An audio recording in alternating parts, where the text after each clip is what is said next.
Madame, faut rien faire du tout. Faut penser à tes enfants et à toi. Voilà l'histoire. La fille, la femme dit, elle avait son mari, ils sont mariés depuis des années. Son mari a une maîtresse. Elle était au courant que son mari a une maîtresse. Jusqu'à les deux, ils ont un enfant de 3 ans ensemble. Elle a dit, il y a quelque temps, son mari lui dit, ah, je vais en mission et tout ça. Déjà, le mari ne partait pas en mission, c'était chez sa maîtresse qu'il est parti.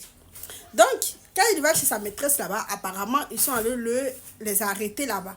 Parce que, apparemment, la maîtresse vendait des trucs bizarres. Vous voyez ou pas? Les trucs, voilà quoi. On fume façon là quoi. Apparemment, c'est ce que la fille vendait. Donc, ils ont attrapé la fille. Maintenant, quand ils ont attrapé la fille dit que non, son chéri là, le mari de la femme là, est sa complice. Ah! Puisque les deux, ils étaient ensemble là-bas dans la maison, là-bas, quand on l'a attrapé. Donc, apparemment, on les envoyait en prison et tout. Maintenant, ils demandent pour être libérés, et pour qu'on libère le gars provisoirement avant son, comment on appelle ça, disons caution quoi. Il faut payer une caution. On vient voir la femme de payer la caution. La femme dit que non, elle veut pas payer la caution. Oui, ils ont des biens ensemble. Ils ont un magasin où c'est elle qui a mis 95% dedans. Donc, ça veut dire le gars dans le magasin, le gars, il n'a que 25%. Elle a 95%. Donc, elle dit, elle veut pas donner d'argent. Parce que l'argent qu'il demande là, ça fait 90% de leur capital. Donc, elle veut pas donner d'argent pour aller libérer son mari. Parce qu'elle pense à ses enfants, elle pense à elle. Elle se dit que si elle donne tout cet argent-là, elle sera obligée de recommencer tout à zéro. Pourtant, elle a 3 enfants qui sont là.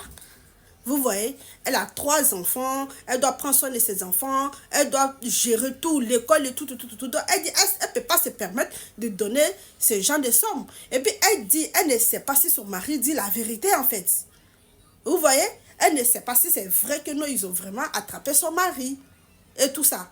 Donc, elle a refusé. Maintenant, quand elle a refusé, la belle famille vient lui mettre la pression, la menacer pour dire que non, elle est une mauvaise femme, c'est rentré, c'est sorti, tout ça. Mais elle a dit, elle ne veut pas. Donc, elle vient nous demander qu'est-ce qu'elle doit faire. Est-ce qu'elle doit libérer son mari? Est-ce qu'elle doit donner la somme qu'ils ont donnée là? Et de tout perdre, de recommencer tout à zéro, de se retrouver dans la galère. God, please, no! No! Ou bien, elle n'a qu'à penser à l'avenir de ses enfants. Ben ouais, logique. Et à voir comment elle peut vivre en fait après tout ça. Parce que vraiment, vous voyez quoi? Madame, faut rien donner. C'est pas toi, tu lui as dit d'être infidèle. Et puis en plus de ça, ton mari t'a dit qu'il s'en va en mission. Ton mari qui est en prison là-bas, toi tu ne le connais pas. Tu sais pas qui il est. Tu ne connais pas. Parce que là, il a dit que lui partait en mission. Il n'a pas dit qu'il partait chez quelqu'un. Tu dis à la police, tu dis à ses parents là-bas que non, toi tu n'es au courant de rien. Que le monsieur qui est en prison là, c'est pas ton mari. Vous voyez, c'est que toi tu sais, il est parti en mission. Donc il va venir de mission. Le reste, ça ne te concerne pas. Si ses parents sont trop fâchés là, ils n'ont qu'à cotiser pour faire sortir les fils. Toi, tu ne penses qu'à l'avenir de tes enfants. Eux aussi, ils n'ont qu'à penser à l'avenir de leurs enfants. Voilà.